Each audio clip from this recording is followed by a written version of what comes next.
They are some of the world's most notorious serial killers. He was like a god when he had a corpse as his plaything. But were these psychopaths born evil, or did their mothers make them into monsters? She just felt disgusted and disappointed in him. I'm Donald McIntyre, and I'm on a quest to explore how some of history's most horrific murderers were moulded by their dysfunctional relationships with their mothers. When it comes to people who are pathological, psychopathic, the influence of the mother is absolutely dominant. I'll be piecing together events in their childhoods and talking to criminologists and psychologists to try to understand what motivated their monstrous crimes. We had never come across a serial killer who'd killed that many people. In this episode, Dennis Nilsen, the kindly killer. He lured men back to his flat with the promise of food, then strangled them to death. Would he have killed me? If I had gone into that flat, I don't think I would have come out. Did his descent into murder have its roots in a warped relationship between mother and son?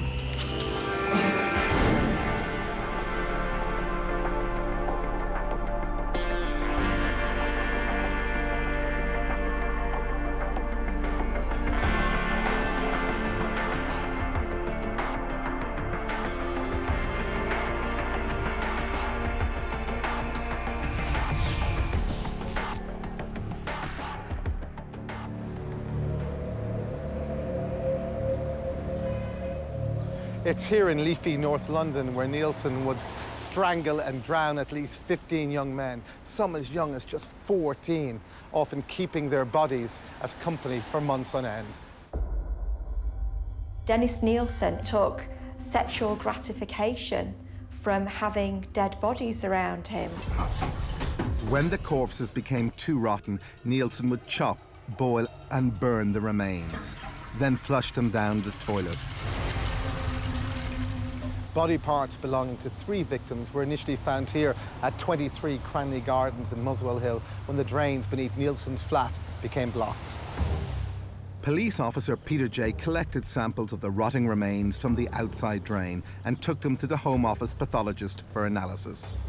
He said, you're right about the bones. He said they're from somebody's hand. The source of the human remains was clearly Nilsen's top-floor flat in Muswell Hill. Police collared him on his return home from work, but nothing could prepare them for what they would find inside. So we went up the stairs, followed him up the stairs, and got inside his flat, and immediately we were all hit by the smell of decomposing flesh. And I stared straight in his eyes and said, "Don't mess me about, where's the rest of the body?" And he paused just for a second, and he said, "Okay, it's in plastic bags in the front room." Nilsen was immediately arrested and taken for questioning to Hornsey Police Station. When I was driving the car back to the police station, with Nilsen sitting in the back with Steve McCusker, my deputy, Steve suddenly popped the question to Nilsen, "Are we talking here about 1 body or 2? And Nilsen immediately responded with neither. He said, "I think it's 15 or 16. We hadn't seen anything like this before. We'd never come across a serial killer who'd killed that many people.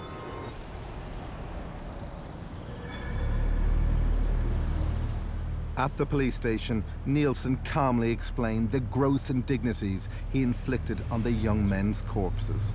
He had a body covered in flour that was lying on the bed, and he would lie on the bed next to that body.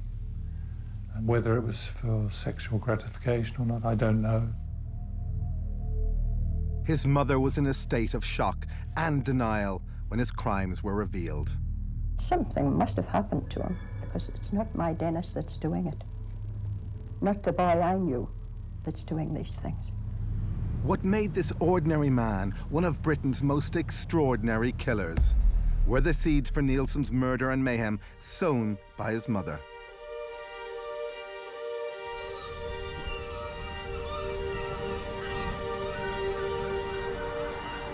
Dennis Nilsen was born here in the remote fishing port of Fraserburgh in Scotland on November 23rd, 1945.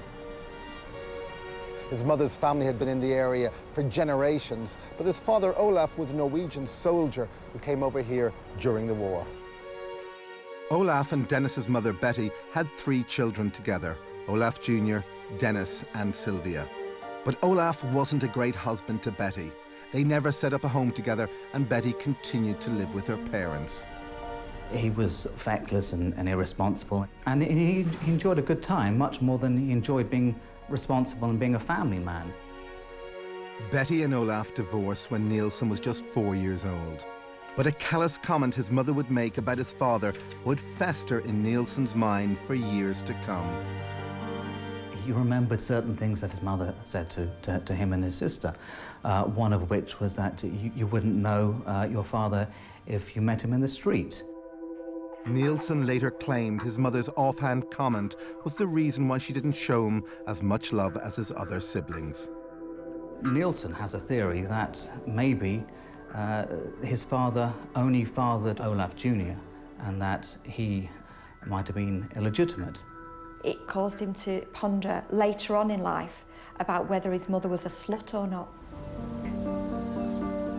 Betty was stuck living with her parents and was dealing with the shame of her divorce. Wrapped up in her own world, she was cold and distant towards Dennis, and most importantly, barely touched him. His mother wasn't the most warm person towards Nilsen, so therefore he's not going to get the cuddles and love that a child should have when they're growing up. Tactility is incredibly important when you're growing up. The contact is crucial. He had none of that. With his mother ignoring him and no dad on the scene, Dennis would turn to his grandfather for attention. His grandfather was very much the father figure, and his grandfather did all of the quality things that his mother didn't have time for. Even though Nilsen's grandfather was working hard as a trawlerman, he still found time for Dennis between voyages. So they'd go for long walks, they'd fly kites, and they'd talk to each other. And it was through this relationship that Dennis felt valuable and felt that he was actually worthwhile. He called his grandfather his great hero and protector, and talked of the great emptiness he would feel when his grandfather was on a long fishing trip out in the North Sea. Tragically, when Dennis was just 6 years of age, his grandfather would die of a heart attack while out at sea at just 62 years of age. But his mother kept the young Dennis in ignorance about his grandfather's death, and she was to reveal her total lack of empathy when it came to explaining that his hero grandfather was dead. He was 6 years old. His mother said to him, "Do you want to see your granddad?" And he didn't realize that he'd come back from sea. So he said, "Oh, yes." And he was taken into the very small room, which was a kitchen and dining room. And there on the dining room table was a long box, and in it was lying his grandfather. Nobody bothered to tell him that he was dead. At only 6 years old, Nilsen had been unthinkingly exposed by his mother to the immediate horrors of death. Betty's callous handling of this most sensitive of situations would irreparably damage Nilsen's young mind. A lot of people have said that at the point at which Dennis was lifted up to view his grandfather's body, a terrible, traumatic and instant fusion between love and death was forged in his mind. And he spent the rest of his life seeking to find somebody to replace his grandfather. And the only way he could do that was by killing people and having those bodies close to him. His grandfather's death left him feeling abandoned, and his mother's emotional coldness only made matters worse. But could these traumatic events have turned him into a murderer? Serial killers never have normal childhoods. I think that's true, and this is the case with Nilsen. I think it's interesting to start by looking at his relationship with his mother. She's a single parent, and she's struggling to raise three children alone. So her attention is diluted, really. So when we're looking back at how significant was mother in this, well, she was significant in what she didn't do more than what she did do. I think so. The attachment or the lack of it that we have with our mother is so fundamental into making us the people that we become. He's not learned how to have those feelings of empathy, of compassion for other people, because they've never been shown to him, not by his mother, not by anybody. So our attachments with our mothers shape our expectations of our attachments that we'll go on to have with other people. But there's an alternative figure there, there's a grandfather, and that's a crucial bond, isn't it? It is, absolutely. So he's gone from having a very weak attachment with his mum to having an incredibly strong attachment with his grandfather. So when his grandfather's out of the picture, gone is all that attention and all of that love and all that targeting that Dennis has come to expect. So there's a real kind of void there. I think that's where you start to see some of the issues which manifest themselves later on. Coming up, Nilsen's isolation from his mother drives him into a dark and dangerous fantasy world. He has this fixation with death and with sex. Eventually, he started seeing reality around him as if it were a film.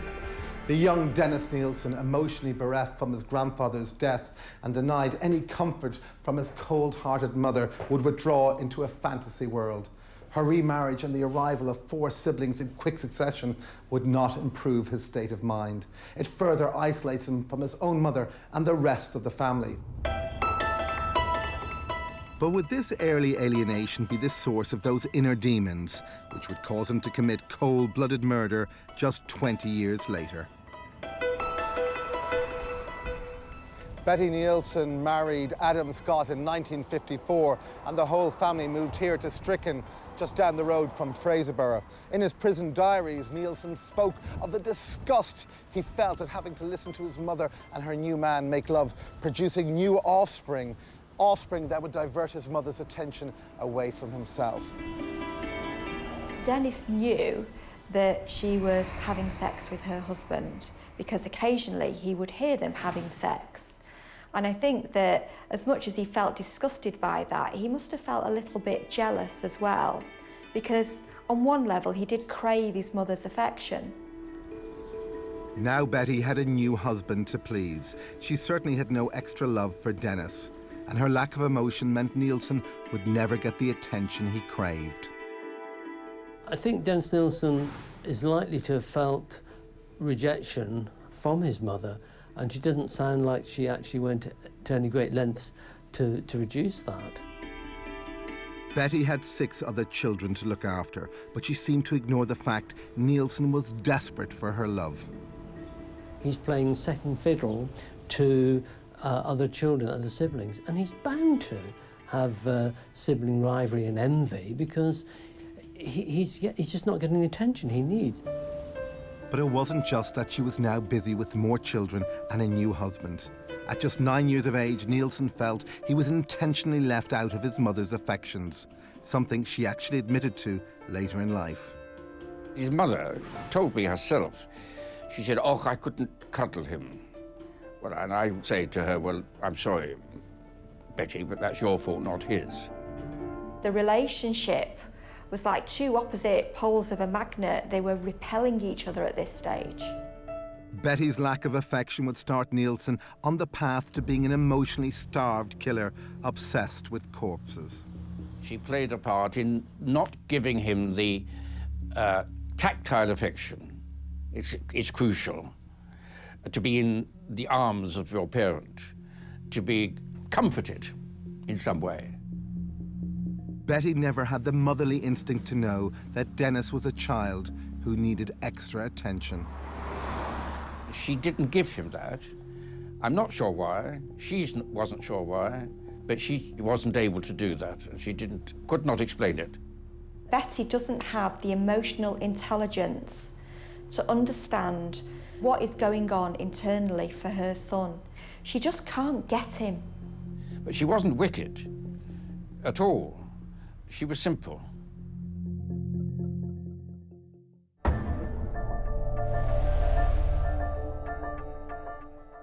Nilsen and his mom are beginning to drift apart while living in the same house. Is Betty just a busy mom, or is Nilsen exhibiting the early signs of the detached killer he'd become? lots of things happening in his life, and it's not getting any better. But most importantly, his significance and his relationship with his own mother is getting weaker and weaker. Dennis is increasingly losing control over the situation that's developing with the family as it grows. So he's come off the back of this really strong relationship with his grandfather, who's now passed away, and his mother moves on and she remarries and she has another 4 children. So he's, with every subsequent child, he's one of 3, then he's one of 4, then he's one of 5 and 6, then finally one of 7. So her attention has been diluted even further, and that would have had a massive impact on a young lad of this age. And to be honest, she never really gave him much affection. So this is a lot of resentment and anger, and I'd imagine in a very unreconstructed mind of a 9-year-old, a lot of hatred. And he's seeing the nuclear family take form in front of his eyes, but he's not part of it. So that's further kind of compounding his feelings of shame and exclusion and really not being part of this happy picture that his mum is increasingly painting. I think he does feel very much increasingly excluded from the picture with every new child that's introduced into this new family. And I think he's still seeking approval, essentially, from his mother, from that parent who he's always been competing for the attention of. Dennis Nilsen was now aged 10, ignored by his mother and excluded from his close family. Forced to entertain himself, he delves into a daydreaming state. But without motherly affection to shape a normal child, his thoughts would take a dark turn. His teenage fantasies were not, how dare one say, the normal ones that most boys and girls have. His fantasies were dealing with death. His mother had no time or inclination to steer him away from these morbid thoughts, and soon Dennis would become lost in his warped make-believe world. He began to lose a sense of what was real and what was in his imagination. The introversion developed to a point where eventually he started seeing reality around him as if it were a film. It's here on this remote Scottish coast where Nilsen recalls the very first time he was struggling with the division between his fantasy world and his world of reality. And he talks about walking into the sea fully clothed around 11 or 12, and then those recollections develop into some kind of sexual dream. Nilsen claims to have had the sensation of drowning and then waking up on the beach to find a sticky substance on his chest and an older boy standing over him. This led Nilsen to assume he'd been saved by the boy, but then sexually assaulted in some way. Was this based on any fact, or is it just Nilsen's heated imagination? The story of the event on the beach, Nilsen later revises, and he admits that it's a fantasy, and he admits that the reality was that he saw a boy being rescued out of the water, and his body was there lying on the beach, and Nilsen looked him up and down and found the sight of him quite arousing. This image would stay with Nilsen for the rest of his life. He has this fixation with death and with sex, and the fantasy of a limp, passive, and ultimately dead body is something that recurs throughout his life. It would eventually spur him on to strangle, drown and mutilate 15 young men in order to live out this perverted teenage erotic dream. But this fantasy also marked the beginning of Nilsen's sexual interest in men. Dennis Nilsen talks about a 16-year-old boy standing over him, and I think in many ways that probably is his fantasy.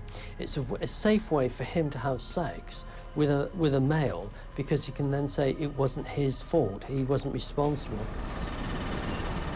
Puberty was always something that Nilsen was going to have trouble dealing with in this remote Scottish community. He already knew that he was different from his peers and was struggling dealing with his homosexuality, and that was certainly something his mother would never accept. The family was in no way modern. They were very conservative. Betty had been brought up with strict religious beliefs.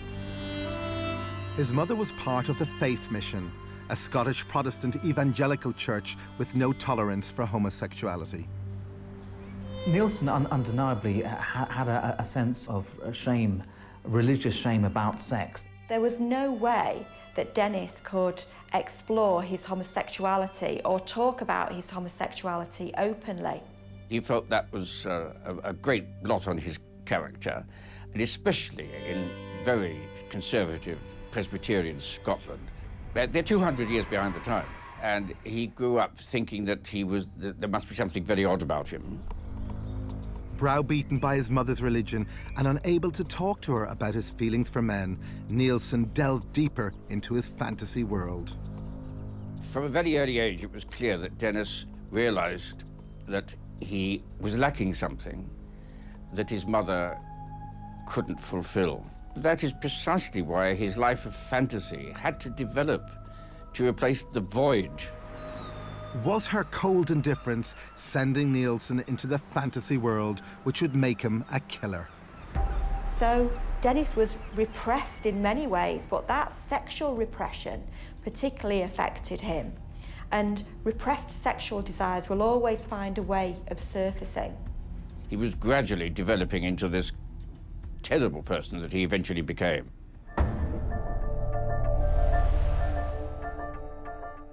The teenage Dennis Nilsen is struggling with a newfound fascination with sex and death. But how dangerous is this fantasy world for Nilsen?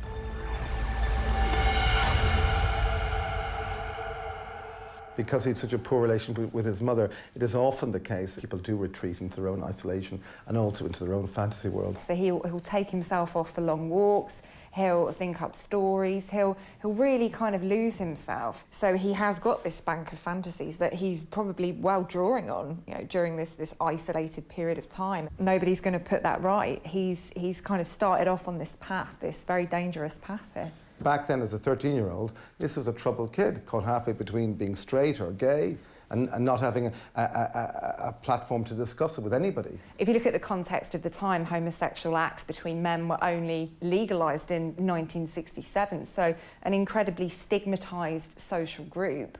And he's having feelings as he's approaching adolescence that he's having trouble making sense of, because he's been instilled with this idea of sin and right and wrong from the devout religious extended family within which he's grown up. So he's feeling incredibly anxious and incredibly kind of uncomfortable about himself and his emerging identity at this time. And of course, one would expect to have a mother to bring you through this, and he was all alone.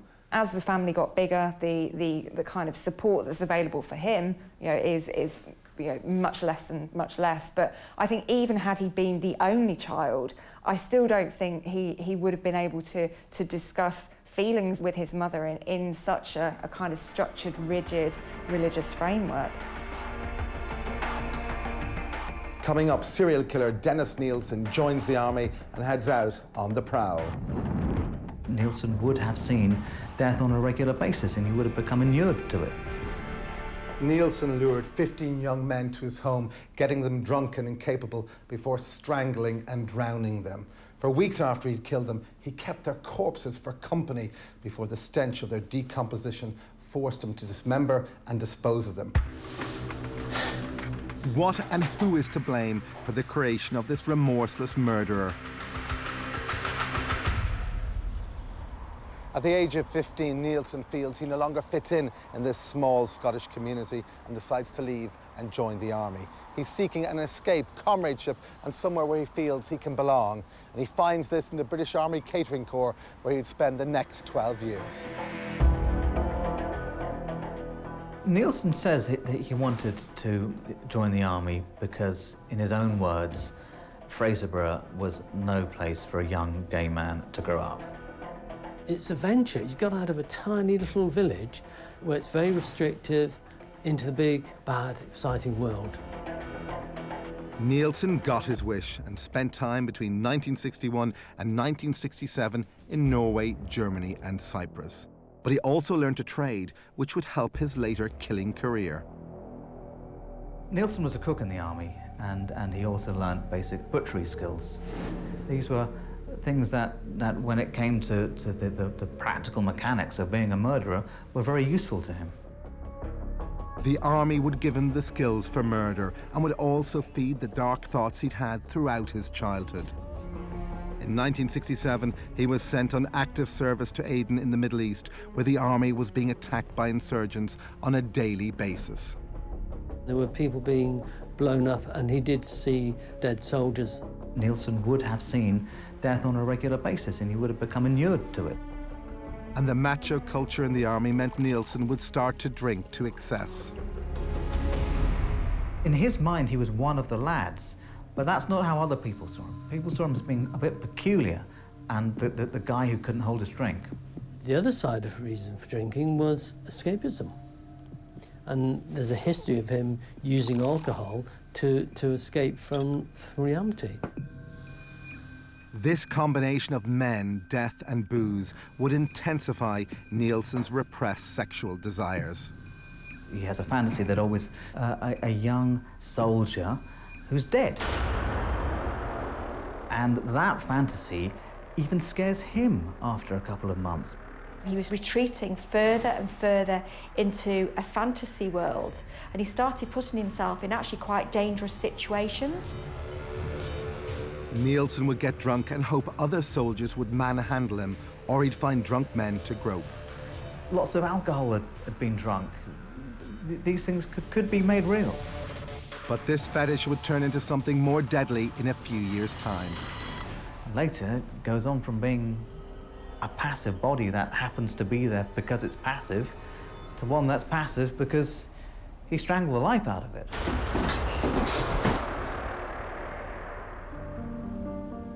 Nilsen is becoming increasingly strange.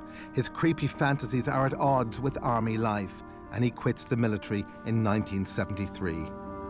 With no home, he goes back to see his mother in Scotland. Is this a last-ditch attempt to fix their broken relationship? There was something that Nilsen wanted from her. He wanted some kind of approval from her. But Betty's character hasn't changed, and she still doesn't have the warm affection Dennis has spent the last 26 years craving. Betty just couldn't give Dennis what Dennis wanted. She was just the wrong character. She was not an emotional person. It would be the final time that Nilsen and his mother would speak face to face, and Betty used it to nag Nilsen about what he should be doing with his life. She thought that when he came out of the army, he was going to come settle down, marry and have grandchildren, things like that. She had no perception or no understanding of his sexuality. So that in itself produces the later conflicts.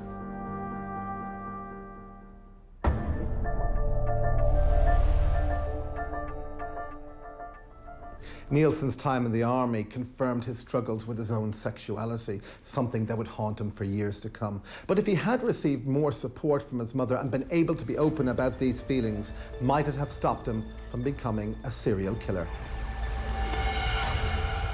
I think it's really interesting that he's an approval junkie. We all want to be liked, want to be loved, but because of the deficit his mother has left with him, that kind of need to be loved, that security, that comfort of knowing who you are, you get from your mother. He's never had that.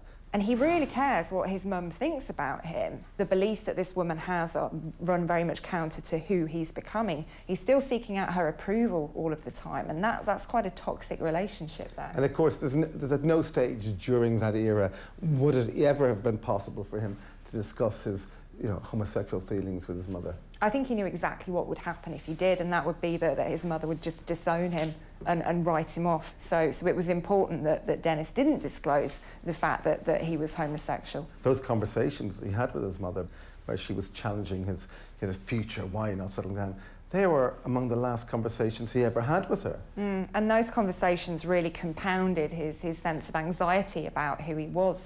So his mother was saying, why haven't you got married yet? Is there anybody on the scene? When are you going to settle down and start a family? And by kind of asking those questions repeatedly, she's further reinforcing, that he's not quite the person that he should be.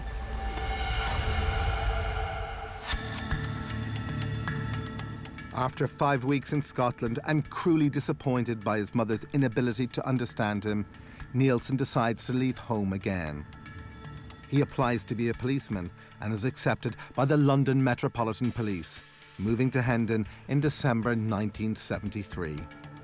in many ways joining the police force for the same kind of reasons, the ready-made family, the culture, the macho culture and everything else.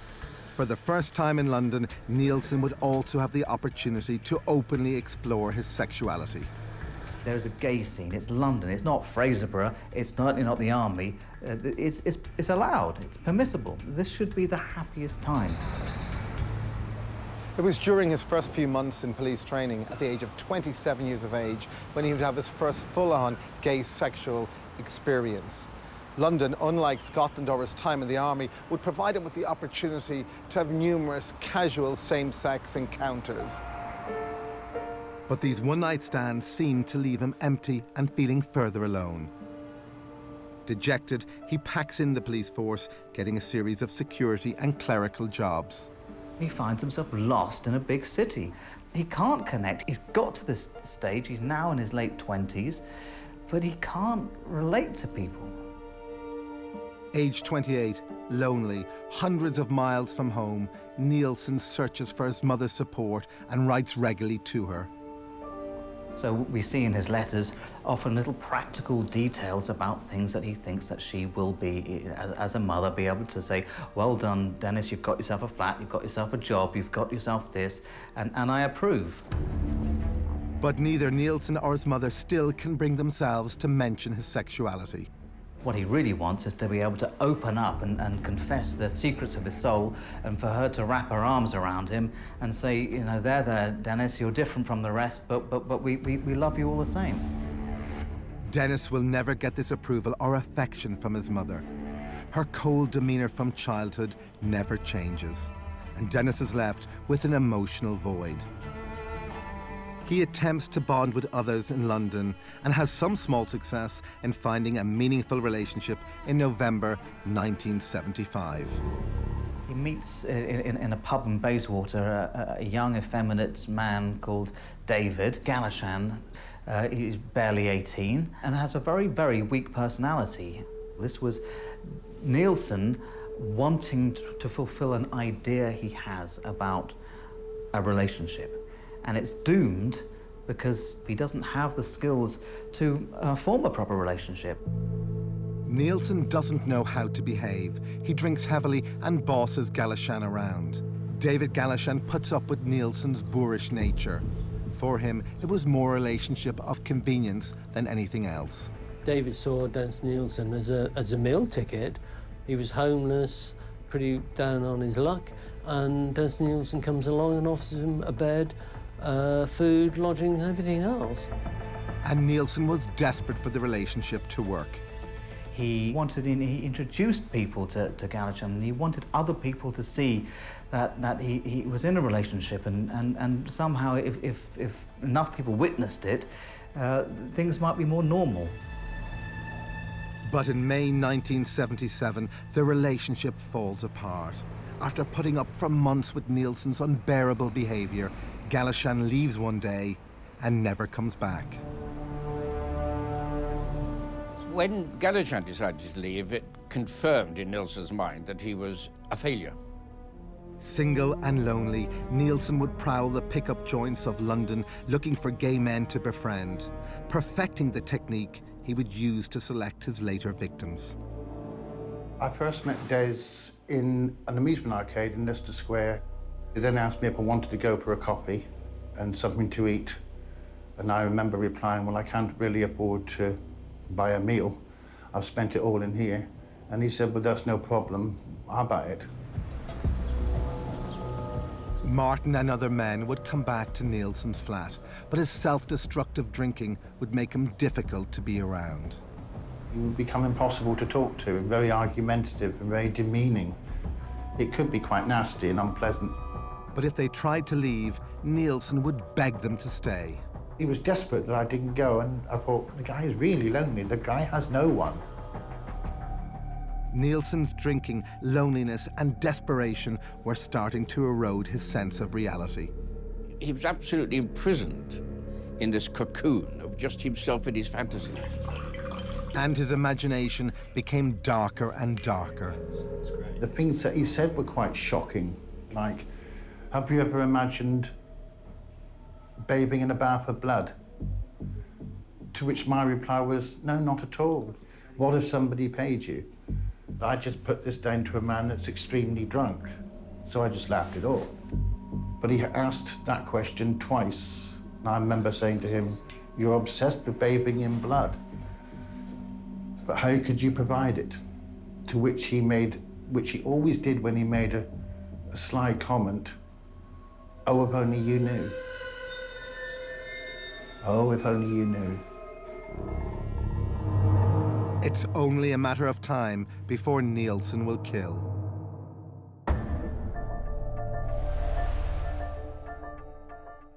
Nilsen always tried to be one of the lads in the army and the police, but it wasn't quite for him. He did begin to blossom in London, where he had his first proper gay relationships, albeit marred by his dysfunctional personality. What were the roots of these antisocial traits? And was it always inevitable that he'd become a serial killer?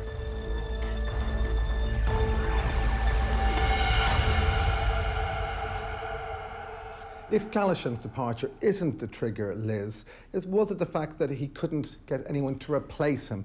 So that's why the killing started 12 months or so after he left. I think his departure is a really important thing to look at, because in this partner, he's got a codependent. He's got somebody who is able to kind of pander to him. And Dennis Nilsen is very much a narcissist, and narcissists need that companion, that other person in their life to keep feeding their kind of obsession with themselves. Do you think he was looking for a new relationship and then was simply left with one-night stands?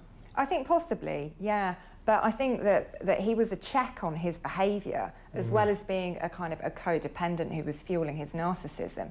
He was perhaps keeping Nilsen on the straight and narrow for a while. I mean, after Galashan leaves, there's a sense that he's still constantly searching for that elusive warmth he never got from his mother. You got all of these factors that have been coming together over a number of years. So he's somebody whose mother wasn't, as attentive as he felt that she should be. You've got him engaging in quite heavy drinking, which is going to be fueling some of his behaviour. There's quite a lot of toxic elements there.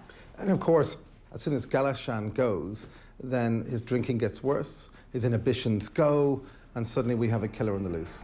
I think it does start him on that downward spiral into fatal violence. Coming up, Dennis Nilsen's murder spree begins. It wasn't the sex he wanted, he just wanted him to stay.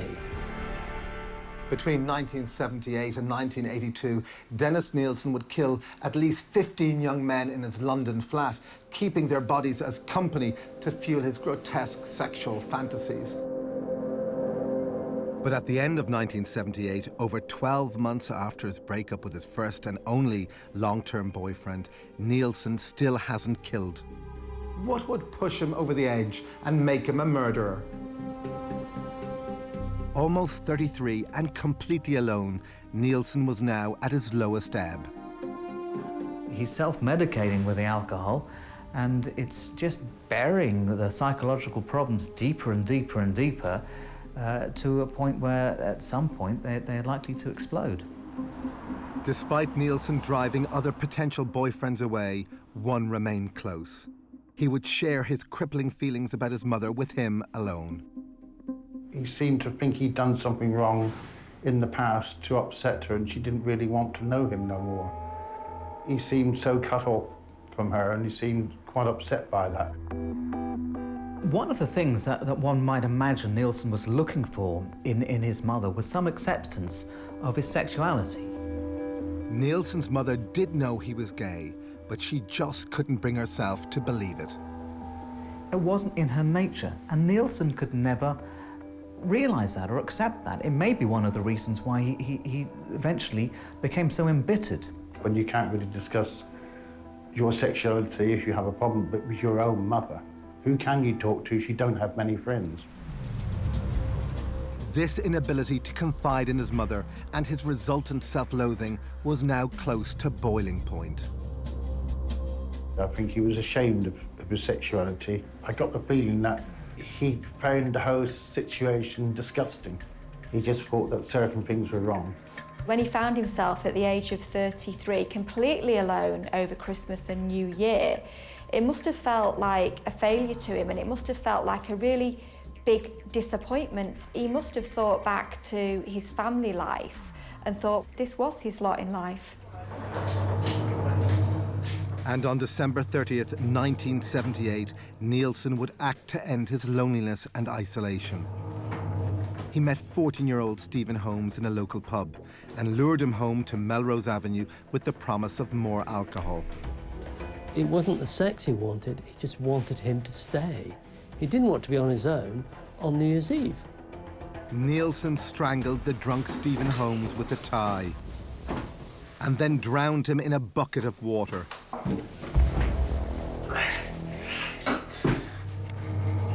But he hadn't finished.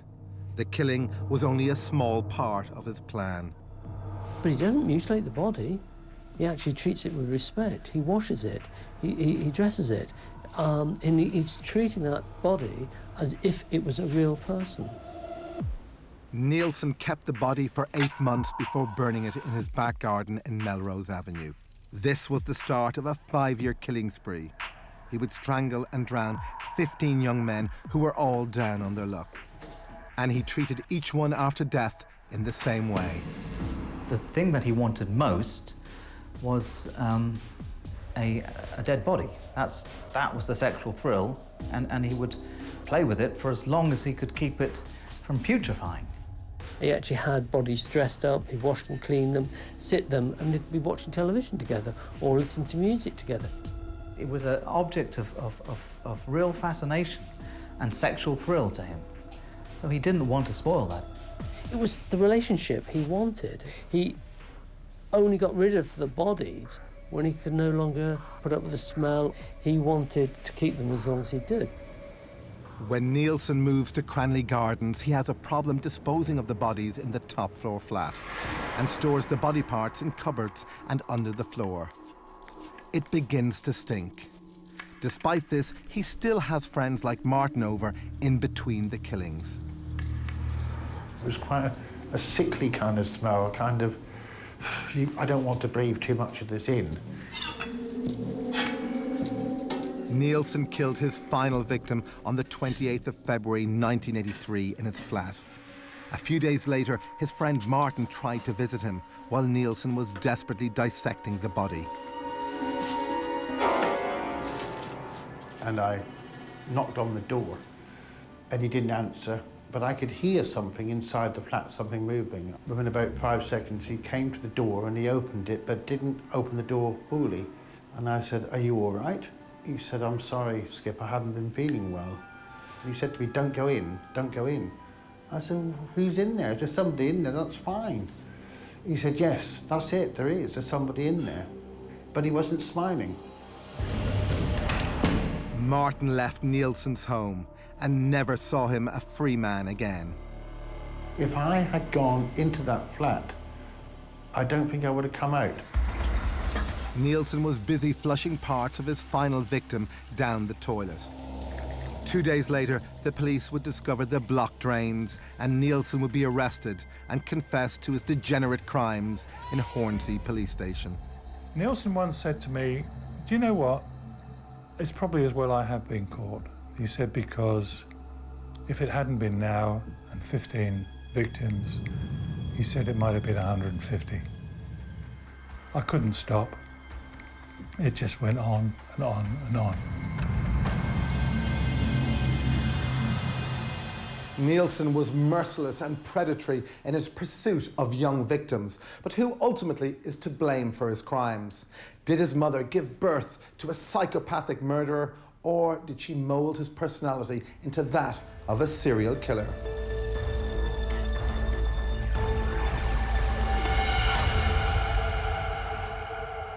To what extent was Betty responsible for these terrible crimes? I think she was quite a passive mother, so I think she just hoped that everything would turn out okay, and she perhaps didn't go in and intervene when mothers sort of, 50 years time would have intervened because of the society in which they were living. If his relationship with his mother was more accommodating and warmer, and if they had had an opportunity to discuss matters of a sexual nature and his homosexual feelings, would this outcome have been much different? I think that the role that his mother played, we can locate that in terms of her denial of his homosexuality, and I think that frame of mind that she adopted around that was very much a symptom of the society in which she was living. So it wasn't acceptable, you know, for her to be supporting her son in his sexuality. So I think she was really caught between a rock and a hard place. As a serial killer, he's really a product of his times. He is very much so, and if you look at some of those 1950s values of his mother and the community around him in terms of what real men are, yeah, he was never going to live up to that. So I think it was very much his stigmatisation which sowed the seeds for the serial killer he became. Dennis Nilsen, now in his 70s, has spent more than 33 years behind bars and will never be released. While much blame can rest with his mother Betty for the man he became, it is Nilsen alone who took the decision to rob so many young men of their lives. Their family's only consolation is the knowledge that Nilsen will never again be a free man. He in fact said at one stage, "It amazes me that I have no tears for myself, no tears for my victims, nor for those bereaved by my actions."